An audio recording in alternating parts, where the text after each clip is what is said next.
policy. Mark should receive bringing the public. Yamada. You want me to talk now? Oh, sure.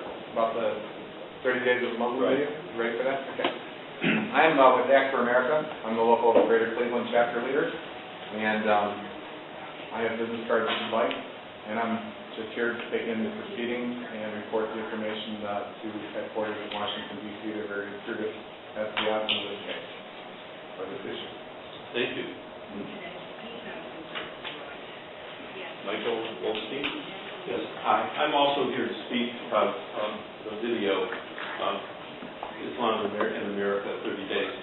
I am an attorney. I'm speaking as a concerned citizen, but I am an attorney and a former assistant law director and a former prosecutor. And my discussion about it is going to concern the legalities of having this video in the classroom with respect to both the curriculum from the Ohio Department of Education and the board's own policies.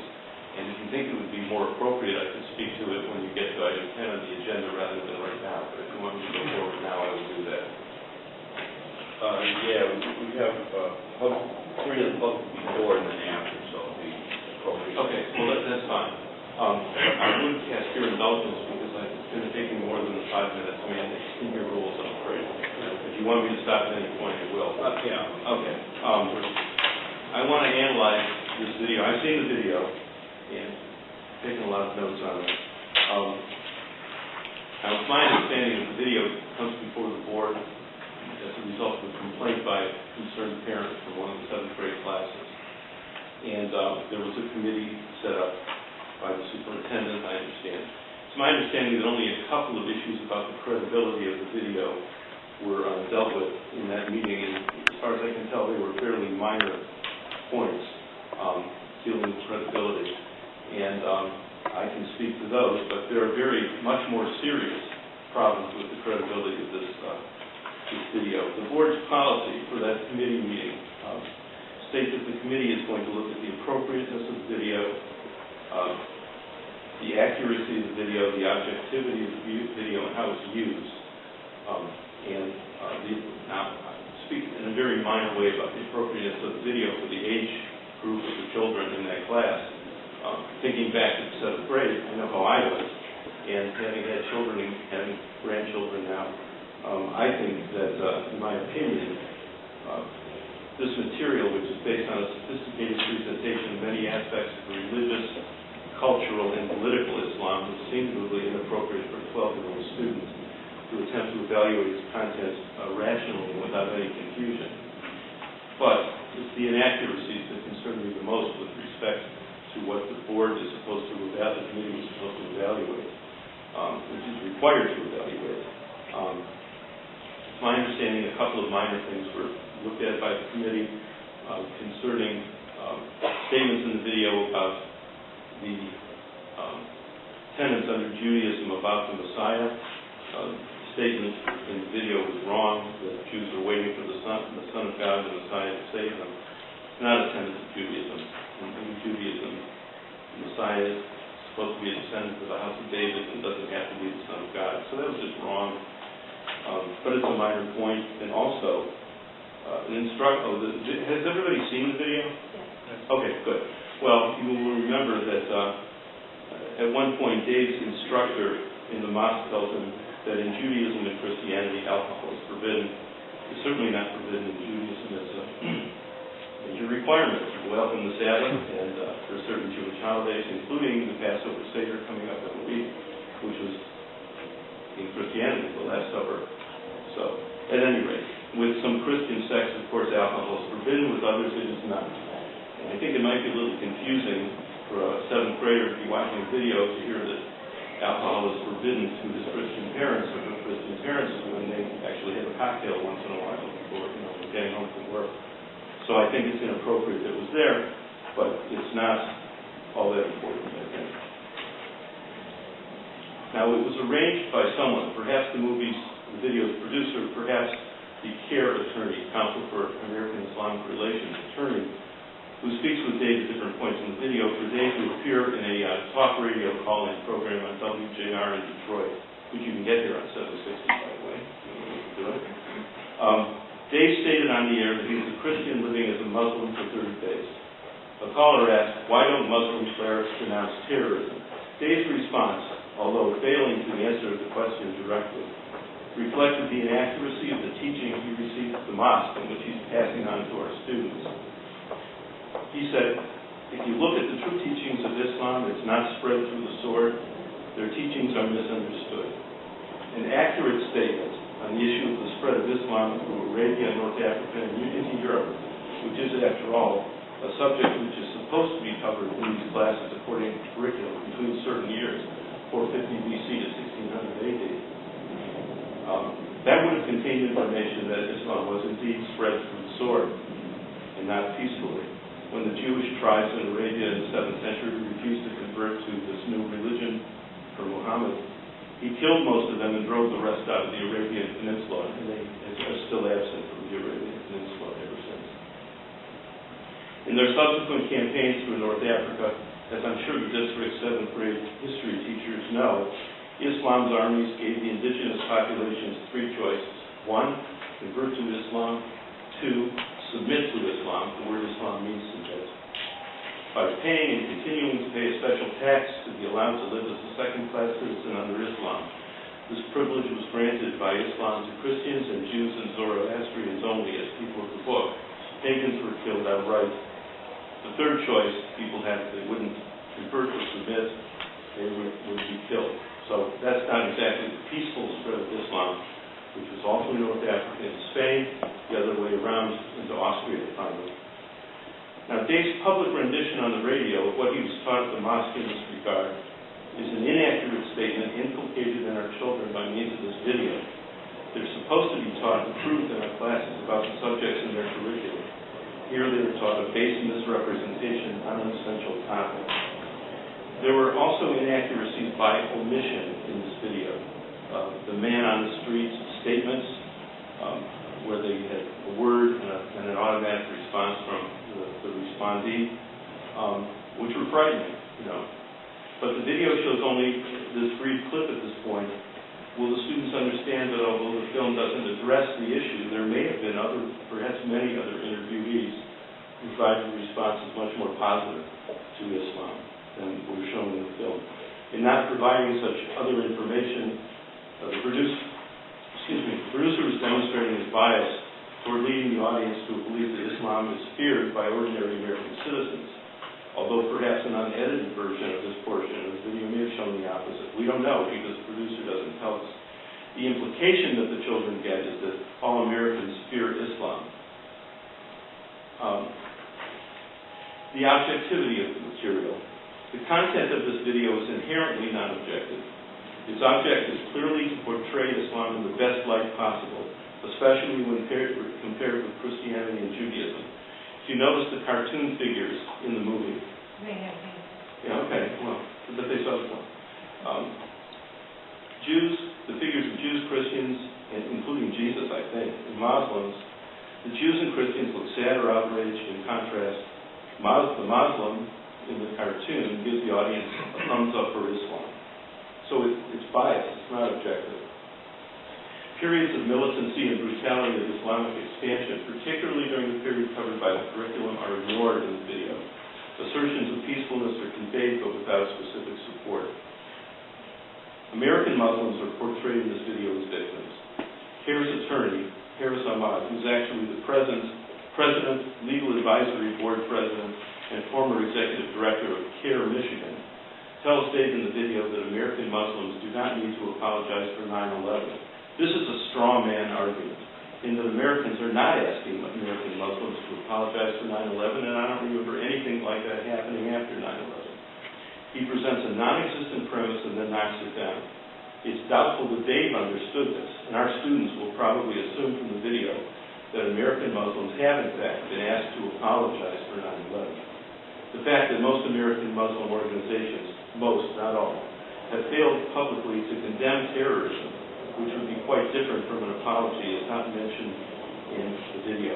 And it should be noted that Hamas has been designated by the Department of the Treasury as a terrorist organization, and in the Holy Land trial, where people from the Holy Land Foundation were convicted of financially supporting Hamas, a terrorist organization.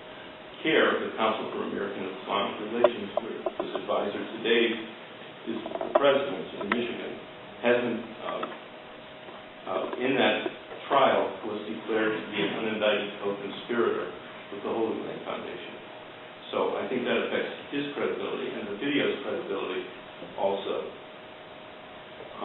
Now, as to the use being made of the material, I don't have any personal knowledge of how they're using it in the classroom, besides just showing it. I don't know if the teachers are explaining it at all or interpreting it, so I can't speak to that. Now, the Ohio Department of Education's academic content standards relating to social studies curriculum, the 2002 standards on page 99, and I'll go on to the 2012 revision. World studies are to talk about from 750 BC to cover to 1600 AD. The content is to, quote, describe historical events and issues from perspectives of people living at the time in order to avoid evaluating the past in terms of today's norms and values. And then under communicating information, it says compare multiple viewpoints in terms of reference relating to important events in world history.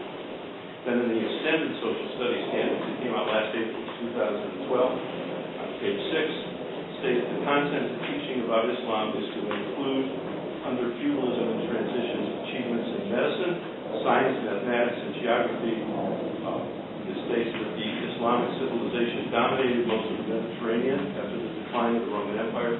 These achievements were introduced into Western Europe as a result of the Muslim conquests, crusades, and trade influencing the European Renaissance.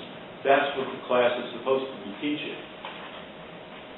What the video clearly fails to conform with, and the state mandated social studies curriculum for this grade in class, is supposed to conform with that, but on its face, this video does not describe historical events and issues from the perspective of people living at the time, other than to assert inaccurately that Islam was not spread by the sword.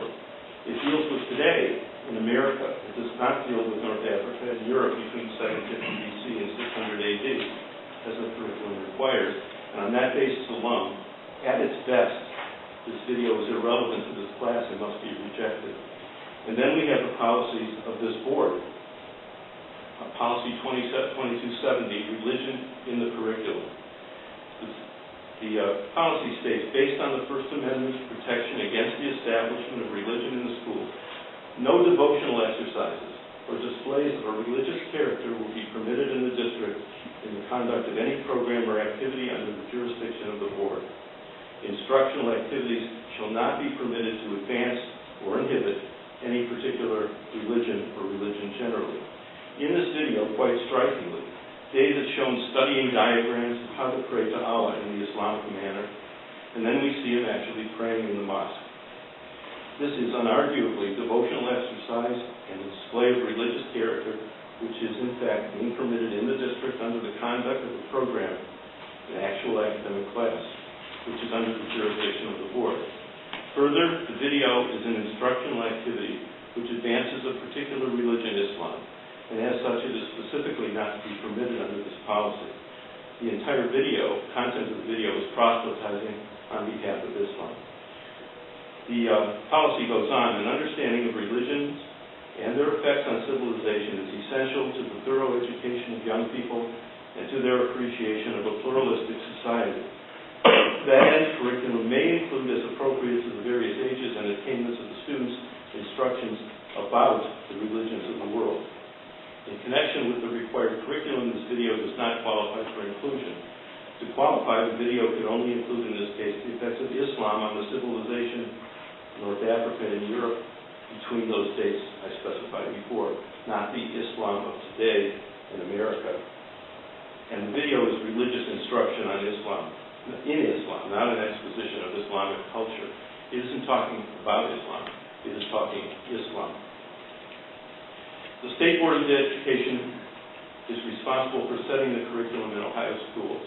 Tom Rutan, Associate Director of the Ohio State Board of Education, wrote on January 23, 2012, with regard to world history and various cultures of the world, we were careful to create standards that were informative but not biased toward any one sect or religion.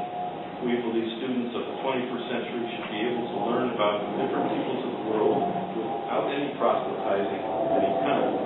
This video, however, violates the stated policy of the State Board of Education in two important respects. First, it is impermissibly entirely biased toward one religion, Islam. Second, it is impermissibly proselytizing in content and presentation.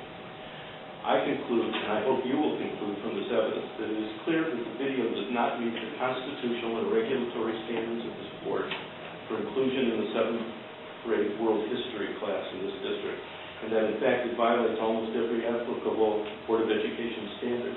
It's unworthy of being presented to our children, and it must be excluded from the classroom. I thank you for indulgence in allowing me extra time. Thank you, Michael. Okay. Michael is a resident of Selwyn. That's my business address. I'm a resident of Beechwood. Thank you.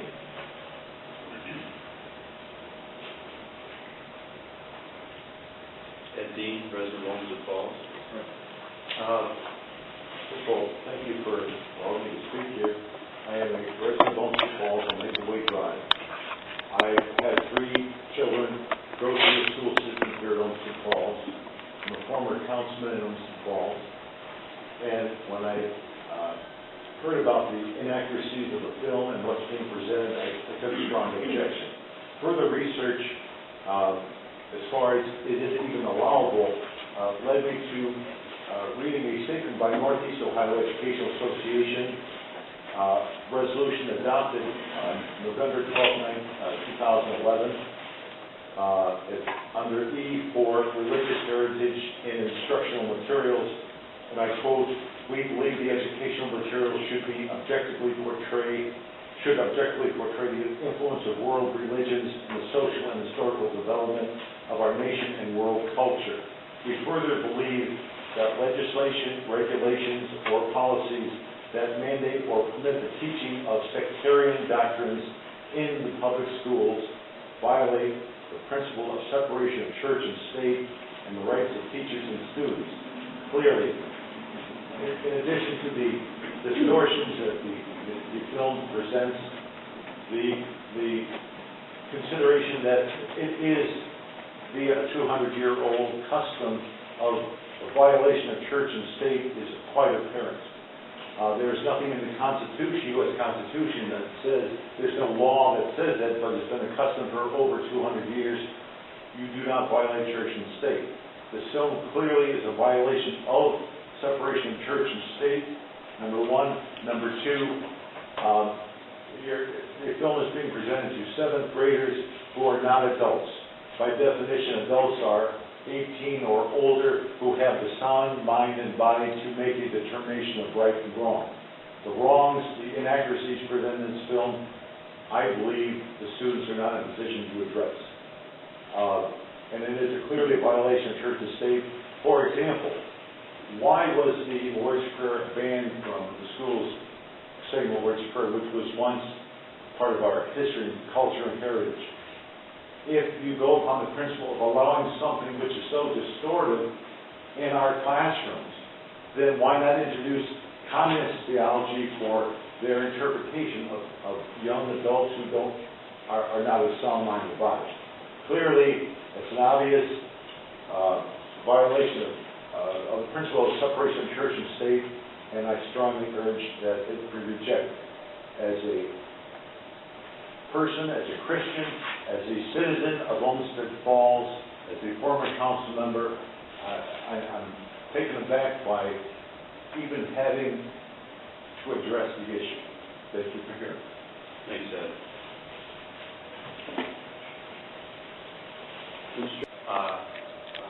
Examine whenever we talk about the issue at hand, this video. In one of the visitors' comments, we heard about Board Policy 2270, which is religion in the curriculum, and we specifically have a board policy on it. And it was read, and I want to just reread a portion that was read previously to you. An understanding of religions and their effects on civilization is essential to the thorough education of young people and to their appreciation of a pluralistic society. To that end, curriculum may be included as appropriate to the various ages and attainments of the students. instruction about the religions of the world. That's a board policy that we have, and I think that's an important board policy. A lot of the unfortunate things that happen in this world occur because of misunderstandings about people that are not perhaps like us. Either they come from different countries or different belief systems, but it does speak to the fact that in Ohio and in the United States, discussion of religion is allowed in the public school, and in fact it's encouraged in the public school. It's not to be one-sided. It is to be, though, an important part of a child's upbringing to understand the world in which we have come from and that we live today. Another board policy that I want to share with you that certainly speaks to this issue is Board Policy 2240, controversial issues. And I think we're at the heart of a controversial issue. And again, that's okay. Teachers may explore topics which may be of a controversial nature, or which may be presented in a controversial manner that relates directly to the curriculum for their grade level, within the limits of express administrative direction and approval. And again, I think in Olmsted Falls, one of the nice things about living here, and I'll say, we kind of live in the bubble. You know, I think you've heard people talk about that, and it's a really nice place to raise children.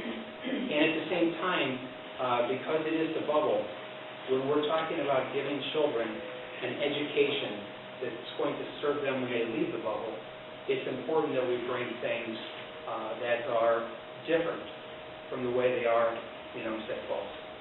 And again, that's important in all curriculum. Our teachers that are here today will tell you, and especially in the social studies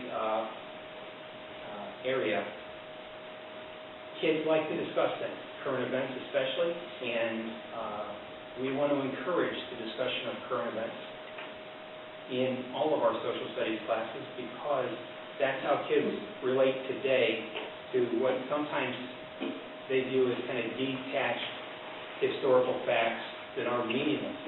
And yet if a teacher can show how the past and how the current interact and interrelate, I think that's a real important component of learning. The complaint process is 9130, and we spoke about that last month, and it's right and just to have a complaint process in the public school system. And I applaud Jen for bringing this forward here. We utilize the committee approach, and we've met one time. I think I shared with you, and let me step up and say, policies can be good and bad. They can also be manipulated. In this complaint process, it doesn't describe how the committee is to be composed. Simply one member of the administration, one layperson.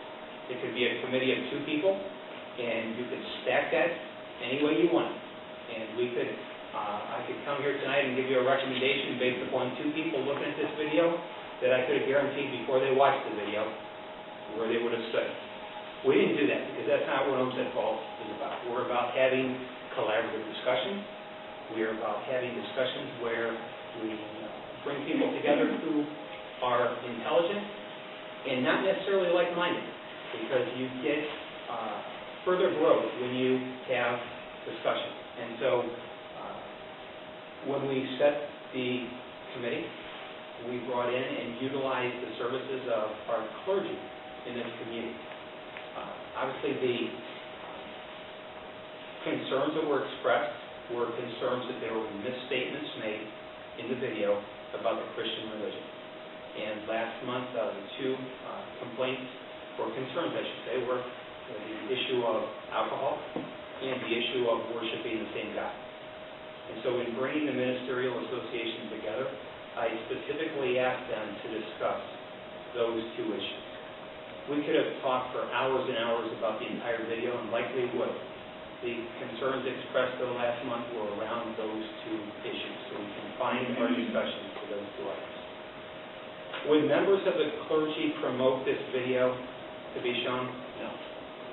No, not all. Some, but not all. And I want to be very open and honest with you on that. We didn't ask the question. This wasn't a intention to drive a wedge between the members of our clergy, some of which would support this and some would not. This was an attempt to do 2 things. Number 1, And I should also mention, we had our teachers here, 2 teachers in the 7th grade social studies sat in this meeting. Jenny sat in this meeting as well. Mr. Kurtz, Dr. Lloyd, and we had a member of our faculty from an OFBA standpoint as well, to make sure too that our teachers were treated with respect. There was some concern going in that this could be, a hatchet job on them. And we had a great discussion, a 90-minute discussion about the video, clarifying some of the statements made. And I'll share with you, I think it's important, and I really feel today even more, that the clergy were very united in the fact that the first concern about drinking alcohol as a sin in Christianity is not their view. In fact, we talked about drunkenness versus consumption of alcohol, and so the video does give a misrepresentation. And then on the second issue about whether the persons of Muslim faith and Christian faiths worship the same God, first off, you got to believe that there's a God, and not everyone in our community does. And then you have to believe not only that there's one God, but in this case 2 gods if you believe they worship different. And ultimately, that's a question of faith, and can never be proven right or wrong. And again, that's important, though, that those discussions are held so that our students can have a good, full experience when they attend Olmsted Falls City Schools. The inaccuracies of the video, in my opinion, prove the value of the video. And I'm going to explain that to you. Inaccuracies show ignorance. I don't believe that was set up to specifically give misinformation. And so when a person has beliefs about another culture or another religion, and those beliefs are not accurate, that's their own ignorance. And we want to ensure that our students are not ignorant. And so the inaccuracies, when those can be, that video was stopped by the teacher and discussed, which is what occurs. This is not just a video where a person hits play and walked out of the room for 2 days. This is a video that is stopped and started and talked about by the teachers, which is what we heard at the video. It becomes a teaching tool. And ignorance can never be allowed to be the norm. And the only way that you address ignorance is having discussions about difficult topics. And so the fact that there are inaccuracies portrayed about the Christian religion, again, I think gives value to this. And at the same time, I'll share that our teachers are continually looking to upgrade the students' educational experience in Olmsted Falls. And they're exploring other videos. Just like all teachers in any instructional material, our teachers are always looking for continuous improvement. And so they're always looking, how do I improve the child's experience in my classroom? And that's a real credit. So in the end, it ultimately, in my opinion, comes down to a trust that we need to show our teachers.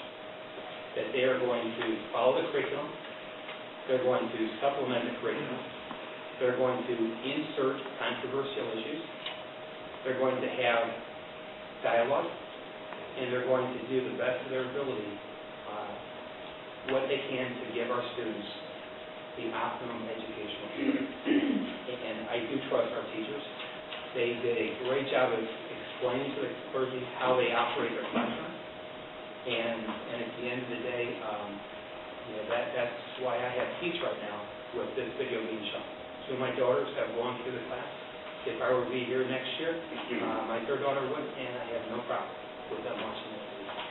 I think it's very similar in English classes when particular books are expected to be read. And are we all comfortable with all of the subjects or titles or whatever from them? But it does open up time for us to get parents to discuss things with their children outside of the classroom.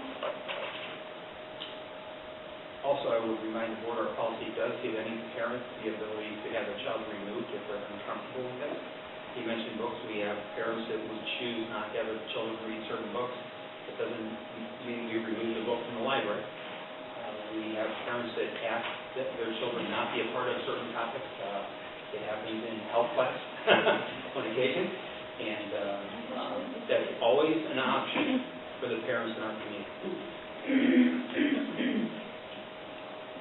What questions from the board might you have? I have a couple of comments. One is that, first off, controversial issues do need to be discussed, and if students don't feel that information being presented to them is relevant to their life, they're not interested in it. They work in a classroom every day, work in classrooms every day. So you have to tie history to the present to make it relevant to them. And why is it important for us to know our history? You know, there's relevance there.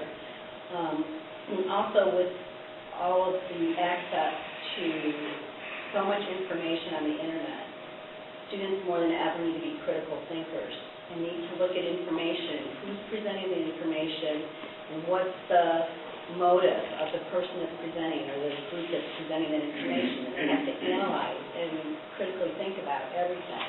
Everything's presented with a slant or a bias, and they have to be aware of those and look at those.